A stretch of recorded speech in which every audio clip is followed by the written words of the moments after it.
Hello guys, welcome to techno galaxy institute. আজকে আসছি আমরা একটা লাইভ ক্লাসে। আমরা দেখবো কিভাবে এইচটিএমএল তে ওয়েব পেজ রেডি করতে পারি। ঠিক আছে, আপনারা তো অনেক সময় ওয়েব পেজ ঘেটেছেন। যেমন আমার একটা উইল বলে স্টুডেন্ট আছে, এই পেজটা রেডি করেছে। কিসের পেজ রেডি করেছে? নেটফ্লিক্সের।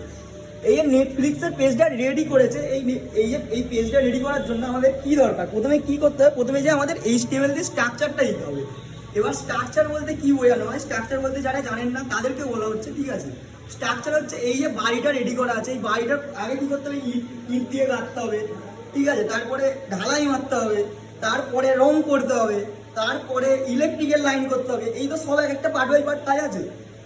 পার্ট বাই পার্ট কাজের আগে যে ফোনটা তৈরি হচ্ছে সেটাকে আমরা এক্স্যাক্টলি স্ট্রাকচার বলে বলছি। ঠিক আছে, তারপরে কি হবে? তারপরে আমাদেরকে ঘরটাকে রং করতে হবে সুন্দর করে, যেটা হবে সিএসএস দিয়ে কাজ হবে।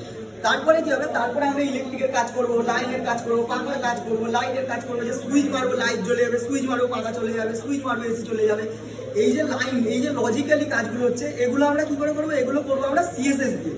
এক্স্যাক্টলি এইভাবে এইচটিএমএল সিএসএস জাভাস্ক্রিপ্টের ওপর কাজ করে যেতে পারে। একদম সহজভাবে বুঝতে আমাদের সাথে কন্ট্যাক্ট করে নিন, টেকনো গ্যালাক্সি ইনস্টিটিউটে কন্ট্যাক্ট করে নিন। ফোন নাম্বার হচ্ছে 6294697599। এবার চলে আসুন, দেখা যাক এইচটিএমএল জিনিসটা কি। এইচটিএমএল জিনিসটা হচ্ছে হাইপার টেক্সট মার্কআপ ল্যাঙ্গুয়েজ। ঠিক আছে, যেটাকে আমরা স্ট্রাকচার বলতে পারি। আমরা স্ট্রাকচার কি আগেই বলে দিলাম আপনাদেরকে। এইচটিএমএল দিয়ে কি করে যেতে পারে? এইচটিএমএল দিয়ে ওয়েব পেজ করে যেতে পারে। এবার ওয়েব পেজের মধ্যে কি কি দেওয়া যেতে পারে?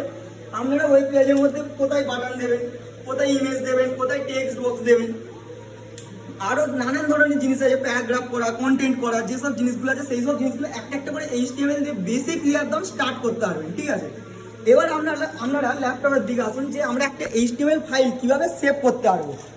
আমরা প্রথমে কোথায় চলে যাবো? আমরা এইচটিএমএল করার জন্য প্রথমে চলে যাবো নোটপ্যাডে। ঠিক আছে, নোটপ্যাড থেকে সুবিধা হবে। এবার এখনকার ব্যাপার হচ্ছে কি, এখনকার তো ভিজুয়াল কোডও আছে। আমরা তো ভিজুয়াল কোডেও আমি দেখাতে পারতাম। কি কারণে দেখাচ্ছি না? এখন তো এআই এর যুগ, আপনারা সবাই বলবেন তাও তুমি তো ভিজুয়াল কোডে দেখাতে পারো।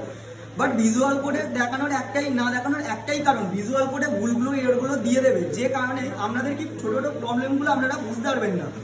এইখানে নোটপ্যাডে করলে কি নর্মাল এইচটিএমএল এর পর আপনাকে এইচটিএমএল ট্যাগটা শেষ করতে হবে, হাতে করেই শেষ করতে হবে। এখানে কিন্তু ভুলটা দেখাবে না।